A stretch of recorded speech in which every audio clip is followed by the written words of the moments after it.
You're listening to Game On with Jackson Stuart.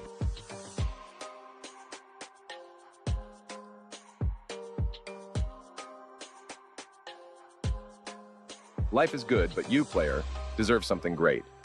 Follow Game On with Jackson Stuart on social media and get the latest advice, tips, and life hacks. Follow at Game On with Jack on YouTube, Twitter, and Instagram. Lastly, hook yourself up with news you can use, interviews, posts, articles, and more on men's lifestyle, health, and success. See you at www.gameonwithjack.blog.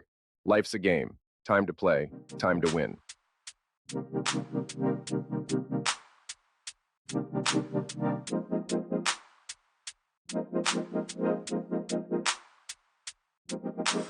Time takes a toll on everyone, they say.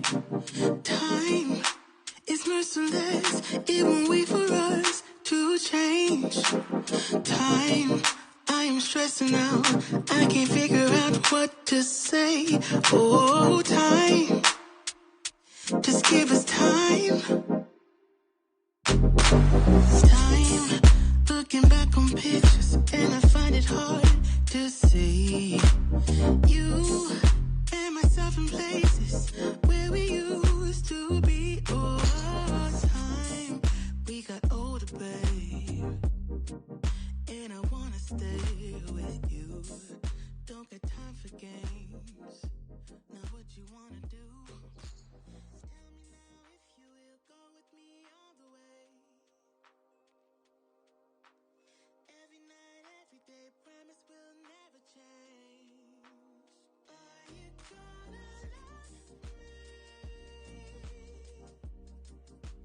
Will we be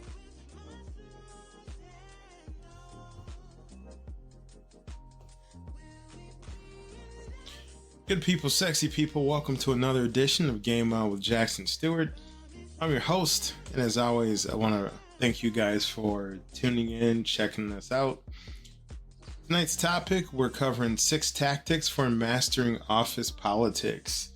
Yes, I know sometimes, or often, I should say, we talk about the game in terms of relationships, in terms of physical and mental health, but also there's the fact that there's the game at work, right? There's a whole other playing field or battleground, or however you want to phrase it, of your 9 to 5, right? When you clock in and clock out, especially for something that's such a big portion of our lives. You know, how much of your day is spent at work with coworkers, with a boss, with a team, etc. It's very diverse and intricate arena. I think of the right word. And tonight we're going to talk about 6 tactics that can help you master the politics and the networking that goes on inside that arena.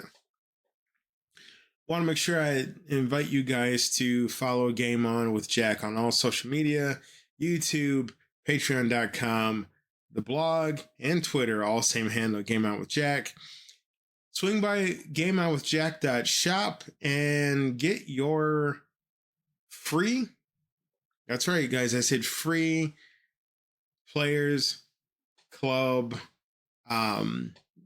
players class, I should say, on steps to be an alpha male. So check it out. Like I say, it's free, gratis, FREE. But get it through gameonwithjack.shop. Check it out. Let me know what you guys think. Sign up. It'd be awesome. So tonight, like I said, we're going to dive into a topic that's essential for anybody looking to thrive in their career, right? Mastering office politics and becoming a master networker is just, it's a skill set that some have naturally. It's a skill set that everybody wants, even if they don't know it. It's definitely a skill set that everybody needs. And so we're going to explore 6 key strategies that are going to help you navigate that intricate web of professional relationships, office politics, building genuine connections, how to leverage those connections for career advancement, and maintain a positive professional reputation. And here's the thing about office politics. Some people learn the game and they play it and they're full of shit and they use people. And as soon as they're done with whatever you bring into their existence in terms of your what you have to offer, what you bring to their table, as soon as you're done with that, as soon as they've used you all up, they dump your ass, move on to the next person. Their communications dry up, the jokes stop, the donuts stop, like all that stuff, because they have no use for you. That's not what we're talking about. And if you listen to the show long enough, you know that I abhor bullshit, fake relationships. I cannot stand using people. So if that's what you're looking for, this ain't the show. This ain't the place. I'm talking about how to build relationships, how to navigate politics. I can't talk sometimes. How to navigate how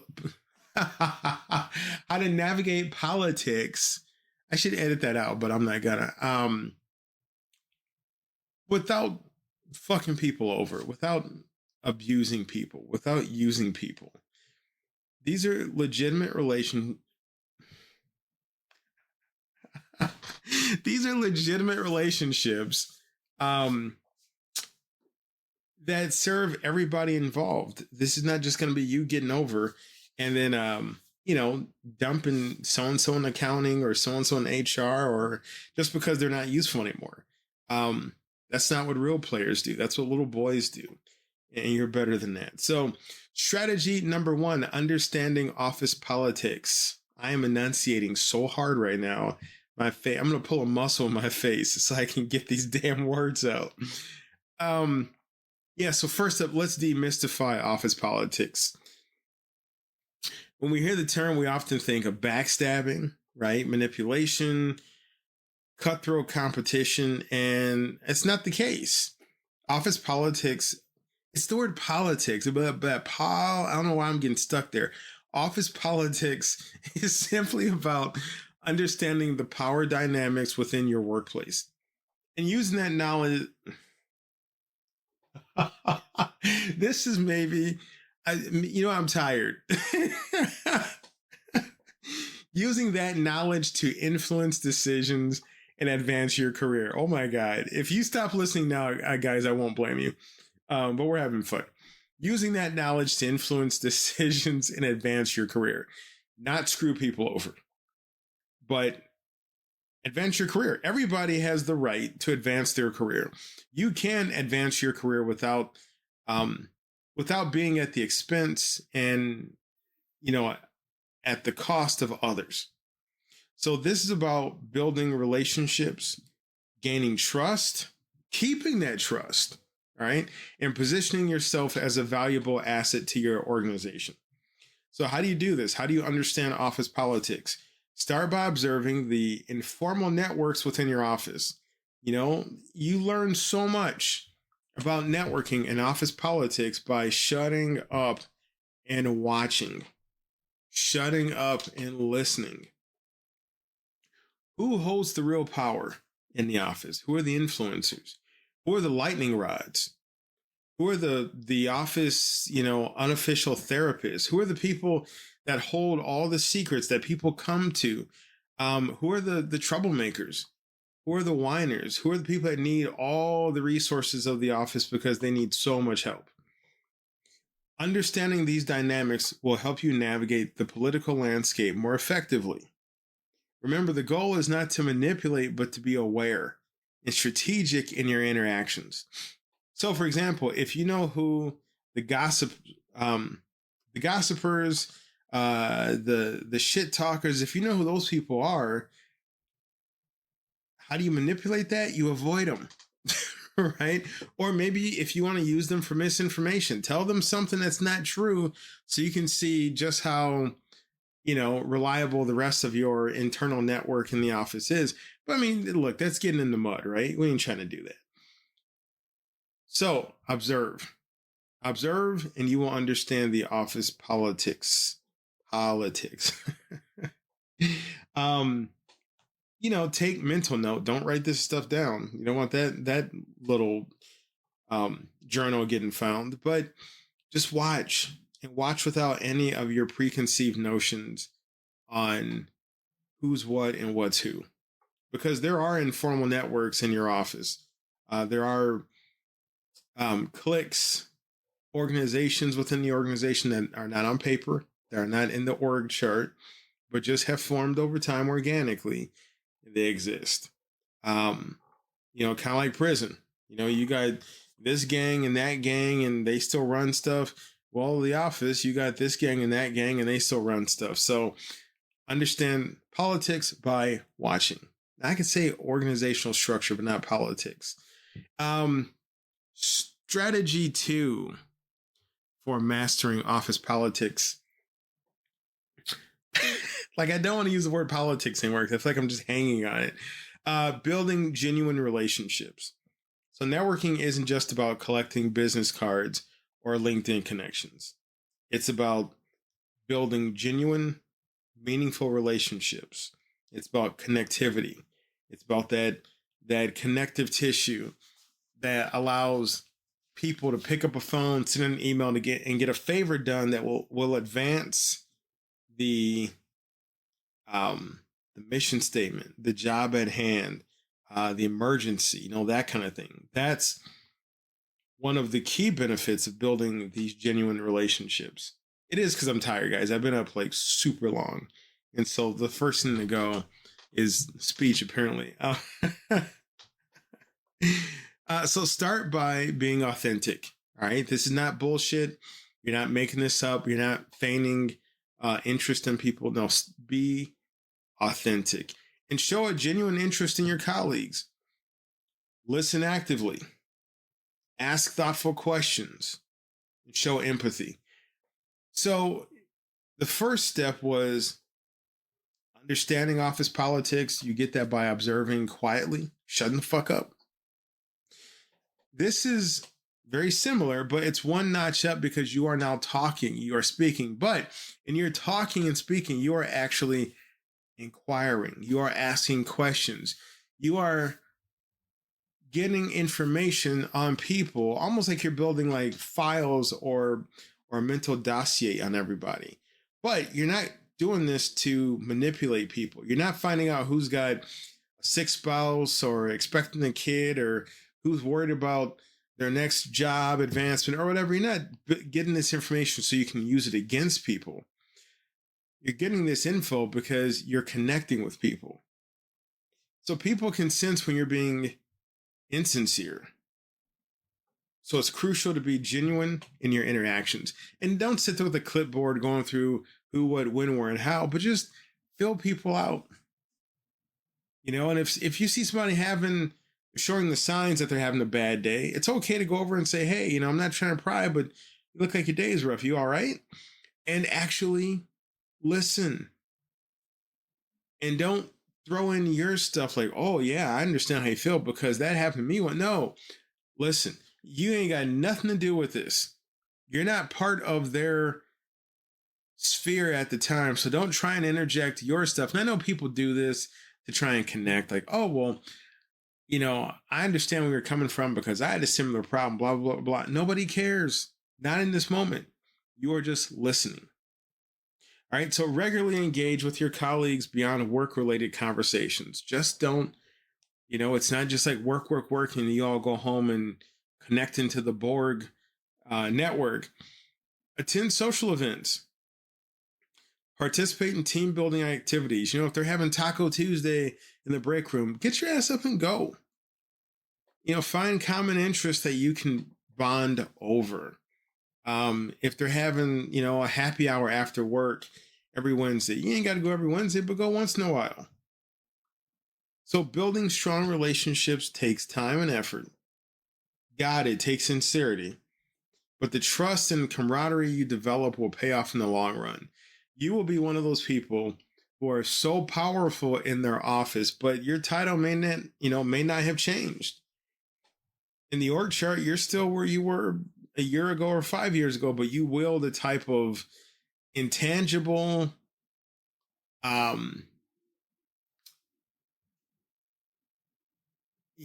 intangible yet qualitative and but yet impossible to quantitate type of power. And people will seek you out, from your highest supervisor to the, least person in the office with power. They will all come to you in the middle for your opinion. Step three for building network politics. I should never do a show this tired. Step three, strategy three of, building office networking and mastering office politics. Leveraging connections for career advancement. All right. So first up, we observe. Second, we build. Third, we leverage. So once you build a network of genuine relationships, it's time to leverage these connections for career advancement. This doesn't mean using people for your gain. All right. You're not sitting there, Dr. Doom or the Red Skull or Lex Luthor, some type of evil Dr. No genius, twiddling your thumbs and your fingers, laughing at people. No. We're not here to burn people to get over. But you've got information that could be helpful. You've got data that could possibly get you to the next level where you want to be. So, like I said, we're not using people for our gain. So instead, think of it as a mutually beneficial relationship where both parties grow and succeed. So what does that mean? How do you do this? Identify, mentors and sponsors within your organization. Mentors provide guidance and advice, while sponsors actively advocate for your career advancement. And, both sides of that equation can help you in the middle launch up to that next level. And the beautiful thing, and this is where it shows you're not using people, is that as you seek out individuals who can offer valuable insights and provide constructive feedback and open doors to new opportunities, you tell them that's what you're doing. If you were using people, you would, oh no, I care about, Betsy over in HR. I go hang out with her, and, she got a sick mom and we talk. If you were doing all that with the pure motive of just collecting info so that Betty in HR thinks that you like her and might, favor you over somebody for a recommendation or whatever, that is bullshit. That is manipulation at its worst. But when you're looking for a mentor and you go and say, hey, I want to do a job similar to yours. I want to join your team one day. I would like you to mentor me. Or I like how you write emails. I really like how you communicate with the office. Do you think you could take time a little bit, like once a week, and walk me through some ideas? You are telling them what you want. So they have the option of turning you down, or they have the option, which typically people tend to take because it's very flattering. They have the option of saying, sure, I got no problem kind of showing you the ropes on XYZ. Same with sponsors, right? These are people who can actively advocate for your career advancement. Let them know that that's what you're looking to them for. Let them know that, hey, I want to work with you, and hopefully I can impress you enough that I might be able to get your letter of recommendation one day. You're being upfront. You're not trying to hide behind some false veneer or false appearance of genuinely being interested in the person. Now, you can have a mentor or a sponsor who you're interested in their personal life, as long as it's appropriate, but they still know that you're coming to them for information, for help, for sponsorship, for mentoring. But in the course of that, you also see them as a person and you care about them. So be proactive in offering your help and support to others in your network. You can, in the process of being mentored, be a mentor. By being this valuable resource and showing that you're willing to help others succeed, and also you're willing to go through the process of growth yourself, you'll naturally attract support and advocacy in return. You will be that person that everybody's like, man, that guy's great. We got to have, we got to have this event. You better make sure you go down there and invite so-and-so, because, well, he's not part of this. His department doesn't work on this. I don't care about, I like the way he analyzes situations. I like his energy. I like how he thinks. You will find yourself sought out for things that don't fit in your resume, don't fit in your CV, but you are exhibiting skills that are going to catch people's eyes and bring you into the room where the sausage is made, so to speak. Number 4 for navigating office politics: navigate conflicts and challenges. So office politics often involve navigating conflicts and challenges. Politics. The P word. I should say the office P word, but y'all think it's a different show. So the key here is to handle these situations with grace and professionalism. Yes, I can say professionalism, but I can't say politics. Avoid getting involved in gossip or negative talk. I don't care if it's true as hell, don't get in it. If you walk in on gossip happening, just very nonchalantly and without drawing attention to yourself, get out of there. Instead, you want to focus on finding solutions and maintaining a positive attitude. Look, we all get in situations where we want to talk shit about somebody. Sometimes they deserve it. But throwing shit at somebody, talking shit about somebody is like really doing it, because once you get a handful of shit, I don't care how far you throw it, now you smell shitty also. You don't want to have that that attribute tied to who you are as a person at work. Oh, they're always gossiping. They're always talking shit. They're always negative.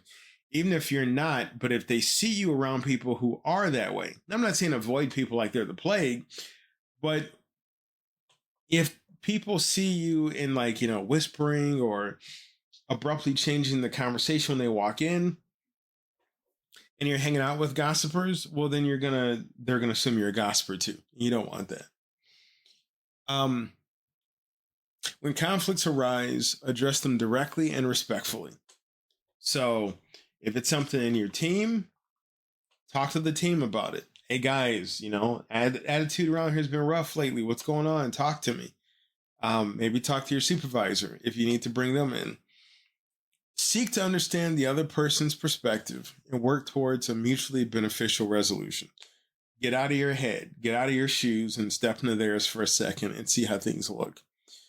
Remember, how you handle conflicts can significantly impact your professional reputation. It's also essential to set boundaries and protect your own well-being.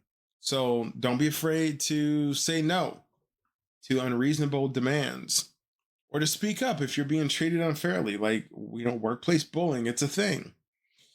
Maintaining your integrity and self-respect is crucial in navigating office politics successfully. Yeah, I said it. So don't be a shit talker. Don't be a shit stirrer. Don't cause problems. But when problems pop up, don't be afraid to nip them in the bud and straighten them out.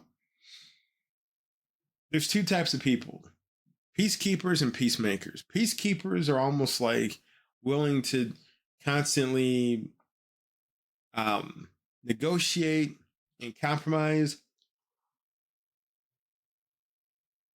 so that everybody gets some of what they want, for there to be peace.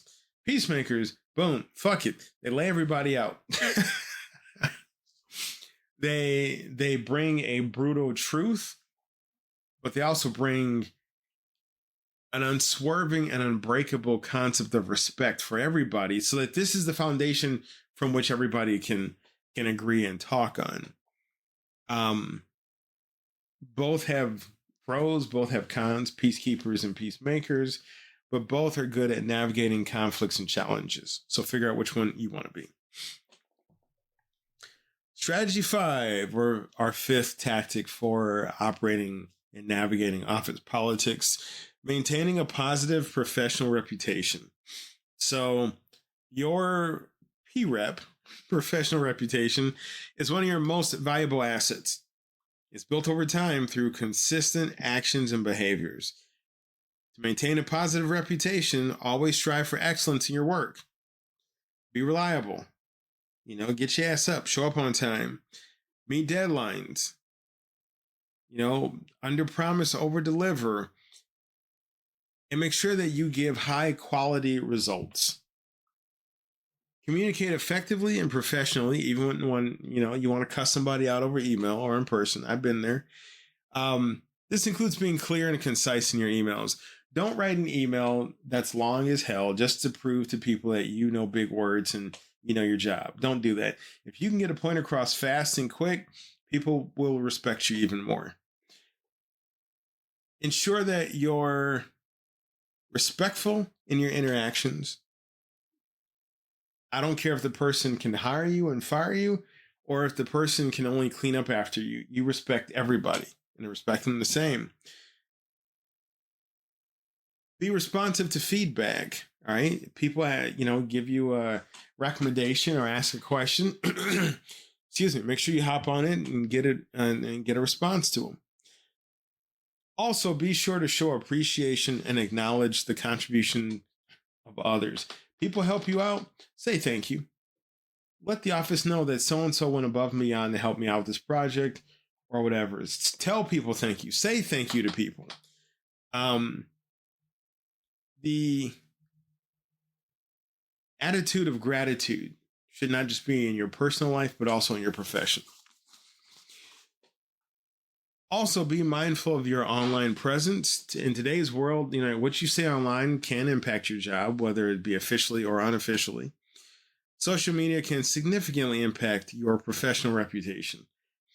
So ensure that your profiles and posts reflect the image you want to portray.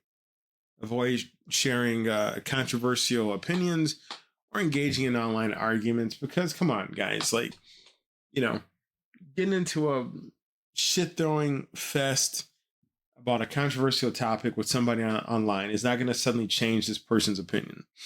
You sitting in the article comment section going to war with somebody is not going to do anybody any good, and it's not going to change hearts and minds. So what it could do is be found and backfire. Even though you have the right to say what you want to say, you may have to deal with the consequences of those actions. So be a grown-up and be mature and just, realize that even having the right to say anything doesn't mean you should use that right to say anything. Lastly, strategy 6 of our 6 tactics for navigating office politics. I'm hitting that paw. I don't know why I'm doing it. I'm tired. Continuous learning and adaptation. The final strategy is to embrace continuous learning and adaptation. Guys, the workplace is constantly evolving, and staying relevant requires a commitment to ongoing development. Read, take classes, especially if the office is offering it. Take virtual training. Seek out opportunities for professional growth, whether through formal education, training programs, or on-the-job training. Seek them out. Now, don't sit in training all day so much that you never do anything with your training or that it's starting to eat away at your job, but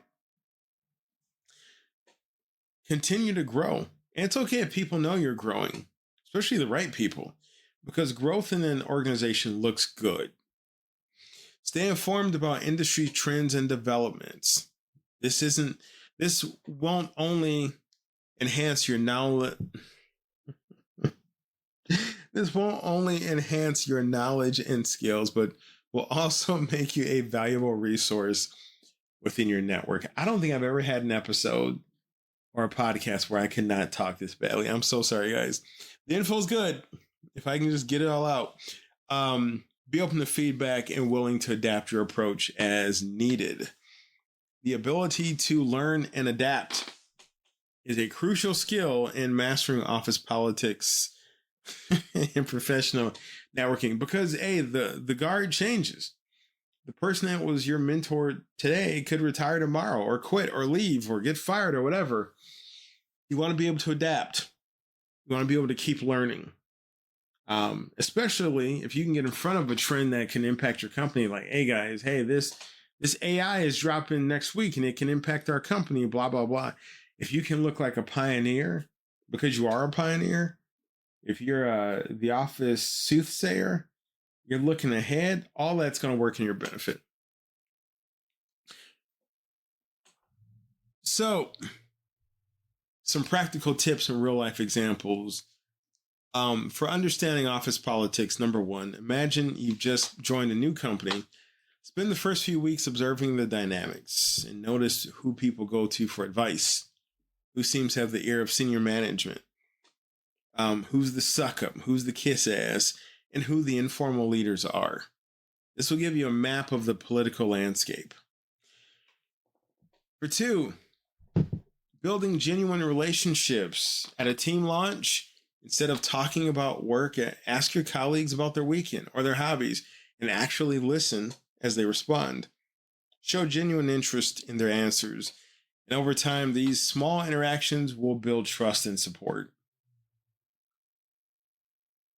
3, leveraging connections for career advancement. If you're looking to make a move into a new role, identify someone who has been in that role or is a decision maker in that area.